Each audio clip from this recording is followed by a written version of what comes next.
안녕하세요. 환경교육과 세계시민교육에서 활용하실 수 있는 환경 보드게임인 미니 와이드 블루를 활용한 세 가지 활동을 안내드리고자 영상을 제작하였습니다.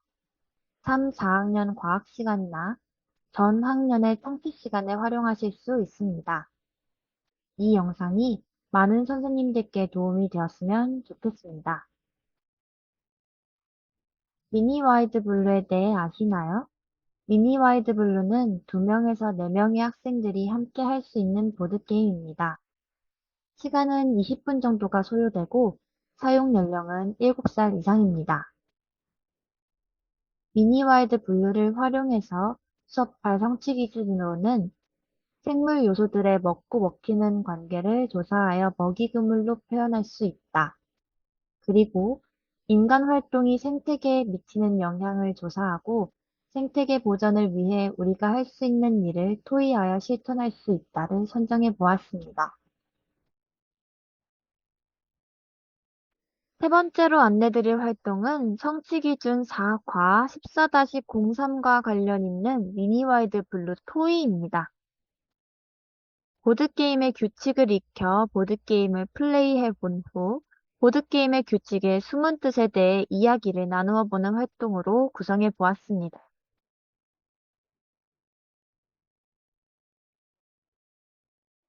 미니와이드 블루 보드게임 규칙을 게임 준비, 게임 진행, 게임 종류 세 단계로 나누어 설명드리겠습니다.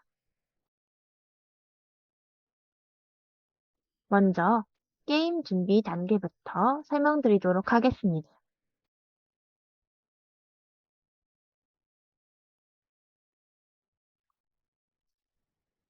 미니와이드 블루에 들어있는 생물 카드부터 살펴볼까요?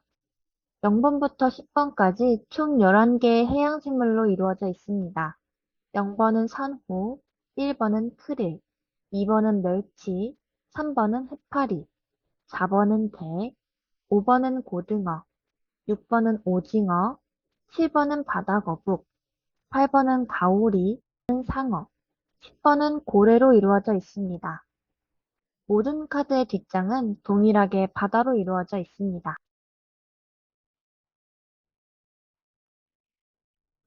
생물 카드를 자세히 살펴볼까요? 숫자는 모두 세 가지의 색으로 이루어져 있습니다. 소비자인 생물들은 초록색, 포식자인 생물들은 빨간색, 그리고 소비자이자 포식자인 거북이는 유일하게 보라색으로 표시되어 있습니다. 숫자 아래에는 필요 자원이, 카드 아래쪽에는 생산 자원이 표현되어 있습니다.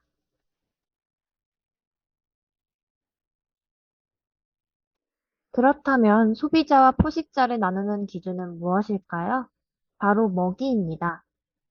미니와이드 블루에서는 바닷속 양분을 먹이로 하는 동물은 소비자, 다른 동물을 먹이로 하는 동물은 포식자로 구분하고 있습니다. 이를 쉽게 파악할 수 있도록 숫자의 색깔을 다르게 표현했을 뿐만 아니라 숫자 아래에 그림으로 표현하고 있습니다. 미니 와이드 블루의 생태계에서는 기본적으로 숫자가 큰 생물이 작은 생물을 먹이로 하는데요. 따라서 5번인 고등어는 6번과 7번인 오징어와 바다거북이를 먹이로 보지 않습니다. 반면 7번인 바다거북은 5번인 고등어를 먹이로 봅니다. 새로운 카드 1번 크릴이 있다면 각각 5번인 고등어와 6번인 오징어는 크릴을 먹이로 볼까요? 5번과 6번은 1번보다 크다는 공통점이 있지만 5번은 양분을 먹이로 하는 소비자이고 6번은 다른 동물을 먹이로 하는 포식자라는 차이가 있습니다. 따라서 5번인 고등어는 1번 크릴을 먹이로 하지만 6번인 오징어는 1번 크릴을 먹이로 보지 않습니다. 카드의 아래에는 생산 자원이 그려져 있는데 이 고등어는 다른 생물에게 먹이의 역할을 하는 생산 자원이 되기도 한다는 것을 의미합니다. 그럼 이제 미니와이드 블루 카드를 활용하여 먹이 사슬에 대해 학습하는 그 방법에 대해 알아볼까요? 미니월드 블루로 다양한 먹이사슬을 함께 만들며 먹이사슬을 만드는 규칙을 익혀보겠습니다. 먼저 카드 한 장을 뒤집어 바다를 만듭니다. 바다는 양분을 한 개 생산하는 것을 확인할 수 있습니다. 한 개의 양분을 먹이로 하는 생물에는 크릴, 멸치, 해파리가 있습니다. 그중 크릴을 선택해서 이렇게 바다 위에 놓으면 이 크릴이 바다의 양분을 먹은 것으로 표현할 수 있습니다. 크릴은 양분을 2개 생산하는 것을 확인할 수 있는데요. 양분 2개를 먹이로 하는 생물에는 고등어가 있습니다. 고등어가 제공하는 2개의 동물 먹이를 필요로 하는 생물로는 오징어가 있습니다.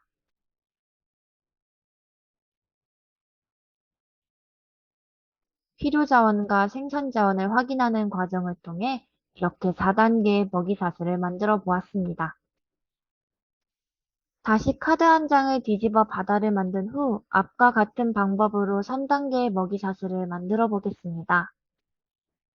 양분 1개를 필요로 하는 멸치와 동물 먹이 1개를 필요로 하는 게를 활용하여 이렇게 3단계 먹이사슬을 만들 수 있습니다. 그렇다면 필요자원이 3개인 바다거북은 어떻게 먹이사슬을 만들어야 할까요? 다음과 같이 2개의 바다 사이에 카드를 두어 3단계의 먹이사슬을 만들 수 있습니다.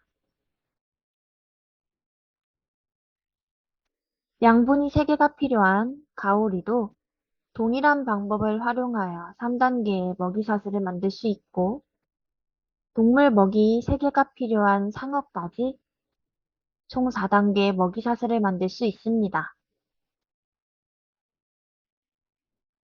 양분이 4개가 필요한 고래는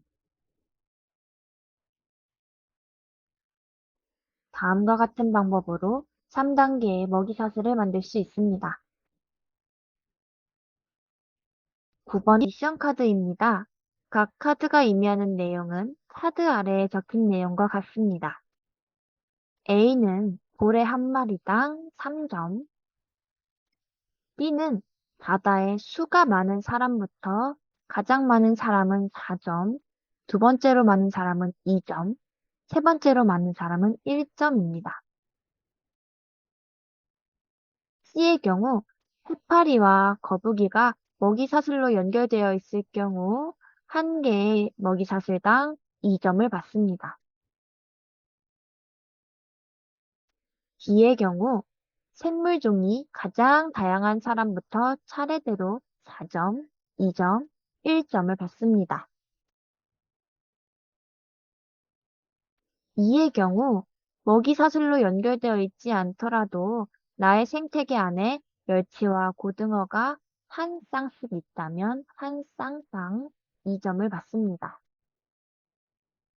마찬가지로 F에서는 개와 가오리 한 쌍당 3점을 받고요. G에서는 플라스틱 토큰 한 개당 마이너스 1점. 그리고 H에서는 먹이사슬 단계가 가장 높은 것이 있는 사람부터 4점, 2점, 1점을 받습니다.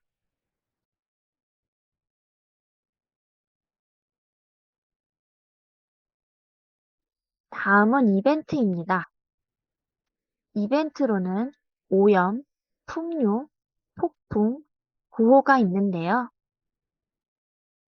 게임을 진행하는 과정을 함께 보여드리면서 설명드려야 보다 이해하기가 쉬워서 뒤에서 말씀드리도록 하겠습니다.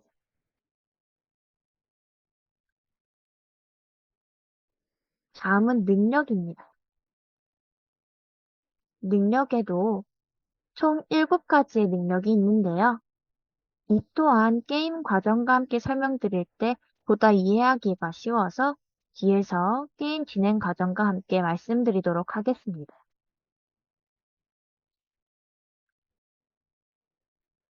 다음은 이 게임에서 자주 사용되는 용어입니다.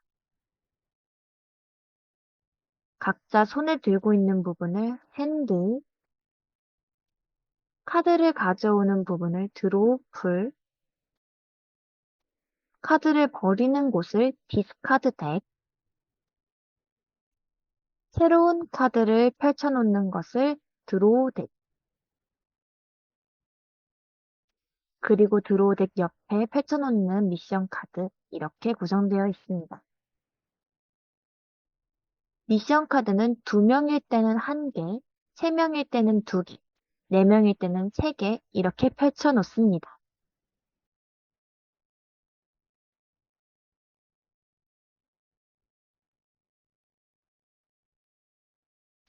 지금부터는 2명이서 게임을 진행하는 과정을 함께 보면서 게임 규칙을 익혀보도록 하겠습니다. 먼저 2인이서 할 경우입니다. 미션 카드를 1장 뽑고 3장의 카드를 받습니다. 3장의 카드 중 가장 큰 숫자의 카드를 디스카드 덱에 버립니다. 이 게임은 카드 가져오기와 생태계 만들기 중 하나의 행동을 선택하여 반복하는 게임인데요. 먼저 카드를 가져오는 방법에 대해 알아보겠습니다. 카드를 가져오는 방법에는 먼저 드로우 풀에서 2장을 가져오는 방법이 있습니다.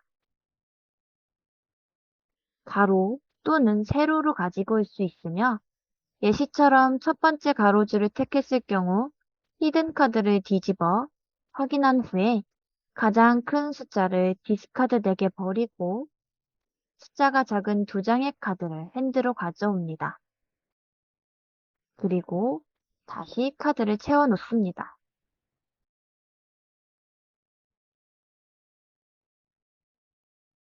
또는 디스카드 덱에서 1장을 가져오는 방법이 있습니다.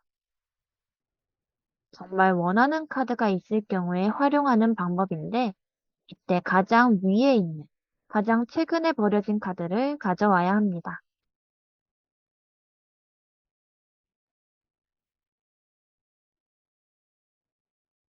카드 가져오기 대신 생태계 만들기 행동을 할 수도 있습니다. 생태계를 만들 때 주의해야 할 점은 산호 또는 바다 중 하나만 선택해서 내려놓을 수 있다는 점입니다. 먼저 산호부터 내려놓는 경우에 대해 알아보겠습니다. 산호에 적힌 숫자는 점수인데 한 장일 땐 1점, 2장일 땐 2점, 5장일 땐 10점을 얻을 수 있습니다. 또 폭풍 이벤트라는 이벤트가 있을 경우 산호 개수만큼 핸드의 카드를 보호할 수 있는데 이는 이후에 폭풍 이벤트에서 보다 자세히 설명드리도록 하겠습니다.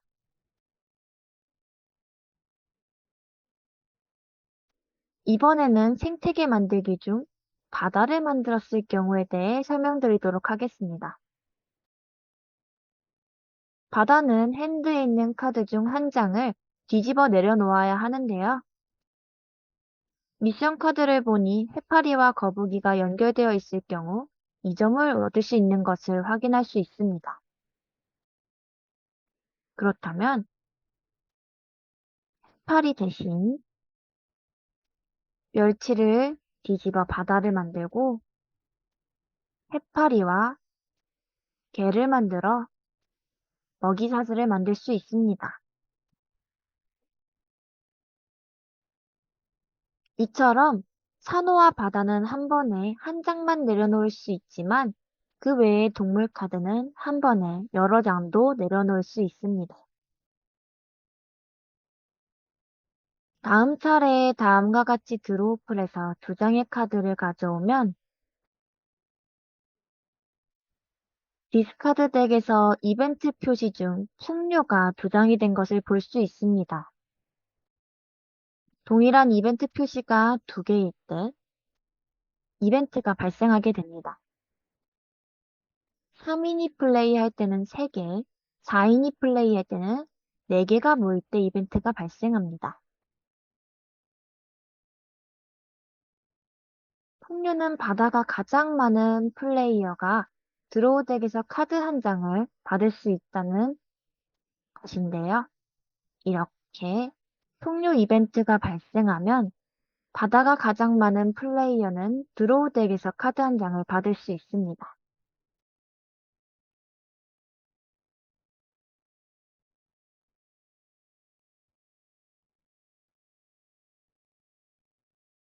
이렇게 이벤트가 모두 처리가 되면 이후에 다시 드로우 덱에서 새로운 카드를 꺼내 놓습니다.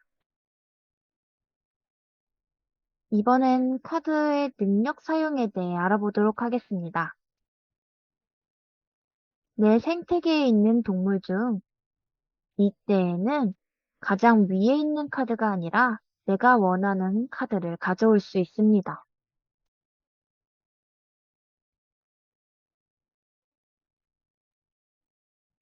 이 과정을 반복하다가 디스카드 덱의 카드가 6장이 되면 게임이 종료됩니다. 이벤트의 오염에 대해 더 자세히 알아보도록 하겠습니다. 이벤트의 오염은 다음과 같습니다. 디스카드 덱에서 오염이 발생할 경우 손에 가장 많은 카드를 들고 있는 사람들은 플라스틱 토큰을 1개 받아야 합니다. 생태계의 맨 아래 동물의 위에 놓아야 하고요. 동물이 없을 경우 빈 공간에 잠시 두었다가 동물이 생기면 옮겨두어야 합니다.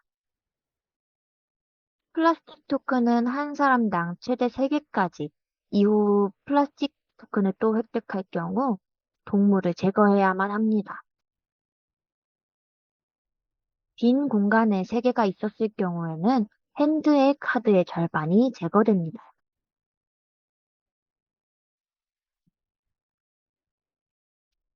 오염 이벤트가 플레이 도중 발생했을 경우에 대해 예시 장면과 함께 설명드리도록 하겠습니다. 디스카드 덱에서 2개의 오염 표시가 생겨 오염이 발생하였습니다.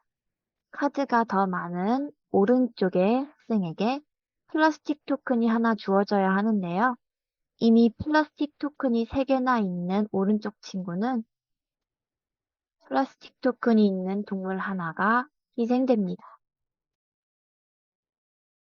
만약 다음과 같은 상황에서 또 오염이 발생했다고 가정해보면 이번에는 왼쪽에 있는 핸드의 카드가 더 많기 때문에 왼쪽 친구가 빨간색 플라스틱 토큰을 받아야 하는데요. 이 친구도 이미 3개의 토큰이 있기 때문에 이렇게 동물을 잃게 됩니다. 이후 빈 공간에 있던 플라스틱 토큰은 가장 아래에 있는 동물에게 옮겨두어야 합니다. 다음은 이벤트 중 풍류입니다. 풍류가 일어날 경우 바다가 가장 많은 플레이어가 드로우 덱에서 카드 한 장을 받게 됩니다. 게임 장면에서 설명을 드리면 풍류가 발생했을 경우 왼쪽 친구는 바다가 3개, 오른쪽 친구는 바다가 4개로 오른쪽 친구가 더 많기 때문에 드로우 덱에서 카드 한 장을 받게 됩니다. 이벤트의 폭풍은 다음과 같습니다. 핸드에 있는 카드를 다 버린 후 디스카드 덱에 넣은 다음 디스카드 덱을 모두 섞어 주어야 하는데요. 플레이 모습을 함께 보도록 하겠습니다. 폭풍이 발생했을 경우 모든 플레이어들은 손에 있는 카드를 모두 버려야 하는데요. 이때 산호의 개수만큼 핸드에 있는 카드를 보호할 수 있습니다. 왼쪽의 핸드 3개 카드는 산호가 4장이기 때문에 모두 보호받을 수 있지만 오른쪽 핸드에 있는 경우 산호가 2개뿐이기 때문에 2개의 카드를 잃습니다.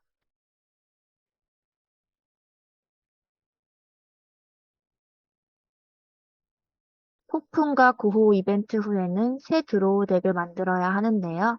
버려진 카드를 모두 섞어서 드로우 덱에 놓고 한 장의 카드를 펼쳐 놓으면 됩니다. 이벤트의 구호는 다음과 같습니다.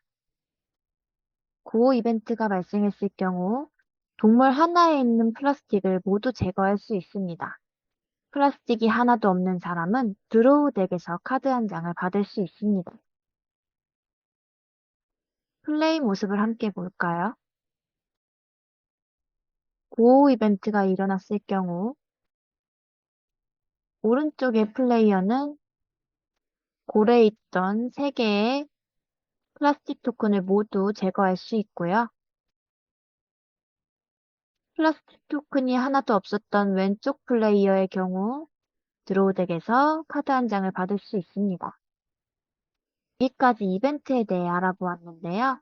오염, 풍요, 폭풍, 구호를 각각 외울 필요 없이 한 사람당 하나의 카드를 나누어 받을 수 있기 때문에 이러한 것도 있다는 것만 이해하면 됩니다. 다음은 능력에 대해 설명드리도록 하겠습니다. 능력은 다음과 같이 7개로 이루어져 있습니다. 첫 번째 능력은 피난처 능력인데요. 폭풍 이벤트가 발생했을 때 찬호의 개수만큼 핸드의 카드 장수를 남길 수 있습니다. 두 번째는 농부 능력인데요. 생태계 만들기를 할 때 핸드의 산호를 추가로 1개 내려놓을 수 있습니다. 다음은 정찰 능력인데요.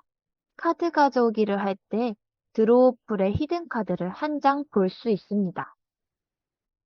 정찰이 여러 개면 그만큼 여러 개를 본 후에 카드를 가져올 수 있습니다. 다음 능력은 청소부 능력인데요. 디스카드 덱에서 카드를 가져올 때 맨 위가 아니라 가운데에 있는 것 중에서 선택해서 가져올 수 있습니다. 이때 카드의 배열을 바꿔서는 안 됩니다. 다음은 사냥 능력입니다. 사냥 능력은 차례를 시작할 때 먼저 시도하는 것인데요. 다른 플레이어의 핸드에서 한 장을 뽑거나 또는 드로우 덱 맨 위의 카드를 오픈한 다음 0번인 산호와 풀이 1번일 때를 제외하고 나보다 숫자가 낮을 때에는 사냥을 성공합니다. 사냥을 성공할 경우에는 파란색의 식량 자원을 얻을 수 있습니다.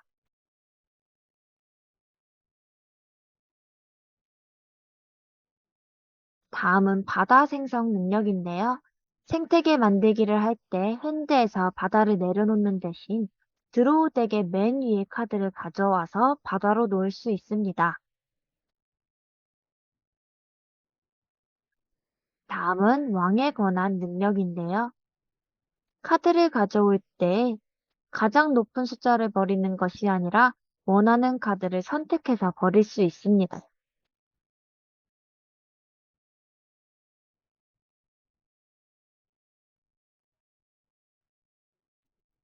각각의 능력을 플레이하는 모습 보여드릴게요. 다음은 농부 능력입니다. 생태계 만들기를 할 때 핸드의 산호를 다음과 같이 추가로 1개 더 내려놓을 수 있습니다. 다음은 정찰 능력입니다. 드로우풀의 히든 카드를 먼저 본 후에 내가 가져올 카드들을 선택해서 가져올 수 있습니다. 다음은 청소부 능력입니다. 디스카드 덱에서 원하는 카드를 골라서 가져올 수 있습니다. 다음은 사냥 능력에 대해 설명드리도록 하겠습니다. 사냥 능력은 차례를 시작할 때 사용하고요. 활성화된 아이콘 개수만큼 능력을 사용할 수 있습니다. 왼쪽 플레이어의 6번 오징어 카드를 활용해서 사냥을 해보도록 하겠습니다. 드로우 덱이나 다른 플레이어의 핸드에 있는 카드를 사냥할 수 있는데요. 0번과 1번이 나올 경우 사냥 실패입니다. 6번보다 작은 3번, 4번, 5번 카드가 나왔을 경우에는 사냥에 성공합니다. 이럴 경우 파란색의 식량 자원 토큰을 얻어 오징어 카드 위에 올려놓을 수 있습니다.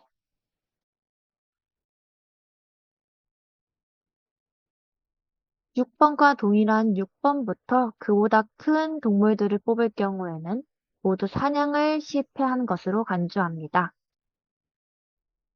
드로우 덱에서 뽑았을 경우에는 디스카드 덱에 버리고 플레이어 핸드에서 뽑았을 경우에는 다시 돌려주어야 합니다.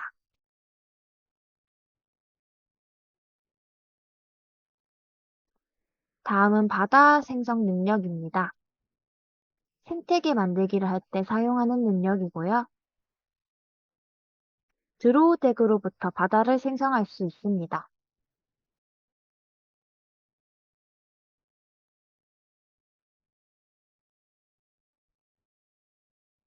다음은 왕의 권한 능력입니다. 카드를 가져올 때 높은 숫자의 카드를 버리는 것이 아니라 내가 원하는 카드를 버릴 수 있습니다.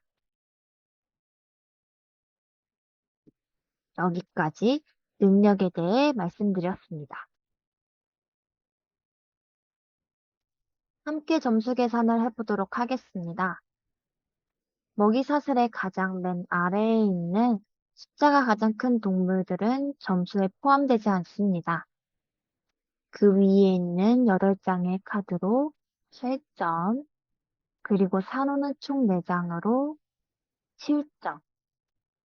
파란색의 생산자원 토큰은 하나당 3점. 그 다음 미션에서 보았듯이 플라스틱 토큰 하나당 마이너스 1점으로 총 15점의 점수를 얻었습니다. 오른쪽 플레이어의 경우에는 카드는 모두 7장으로 7점, 찬호는 2장으로 2점, 파란색의 사냥으로 얻은 파란색 토큰이 3개로 총 9점, 마지막으로 플라스틱 토큰 2개 마이너스 2점, 총 16점을 얻었습니다. 다음은 게임 규칙에 대해 되돌아볼 시간입니다. 저는 다음과 같이 4개의 토의 지문을 생각해 보았습니다. 플라스틱 토큰이 점점 숫자가 높은 동물에게 옮겨지는 것은 무엇을 의미할까요? 바다의 플라스틱을 작은 생물들이 먹이로 착각하여 먹고 큰 동물들이 작은 동물들을 먹음으로써 플라스틱이 결국 큰 동물들에게 쌓이는 것을 의미합니다. 플라스틱 토큰 개수가 3개를 초과하면 플라스틱 동물 중 하나가 희생되는 것은 무엇을 의미할까요? 바다의 플라스틱으로 인하여 동물들이 목숨을 잃고 있는 것을 의미합니다. 생태계의 빈 공간에 플라스틱 토큰이 3개가 있을 경우 현재의 절반이 버려지는 것은 무엇을 의미할까요? 바다에 플라스틱이 쌓이면 많은 해양 생물들이 죽게 됨을 의미합니다. 동물에 올려진 플라스틱 토큰을 모두 제거하는 구호 이벤트처럼 실생활에서 할 수 있는 구호 활동에는 어떤 것이 있을까요? 일회용 플라스틱 사용 줄이기나 분리수거하기, 재활용하기 등이 있습니다. 이외에도 자유롭게 질문을 구성하여 주고받으며 환경과 생태계에 대해 생각해보고 실생활에서 어떤 것을 실천할 수 있을지 이야기를 나누는 시간을 가질 수 있습니다. 마지막으로 소개해드릴 부분은 환경교육과 세계시민 교육을 할 때 사용할 수 있는 그림책과 보드게임입니다. 그림책 플라스틱 섬과 미니 와일드 블루는 글밥이 많고 규칙이 다소 많은 편이어서 4학년에서 6학년에서 활용하시는 것을 권장합니다. 그림책 쓰레기 괴물 너야? 와 보드게임 플라스틱 플래닛은 연계하여 활용할 수 있도록 만들어진 그림책과 보드게임인데요. 글밥이 적고 규칙이 간단하여 1학년에서 3학년에서 활용하는 것을 추천드립니다. 여기까지 미니와이드 블루를 활용한 환경, 그리고 세계 시민 교육 방법 세 가지에 대한 소개 영상을 마치도록 하겠습니다. 감사합니다.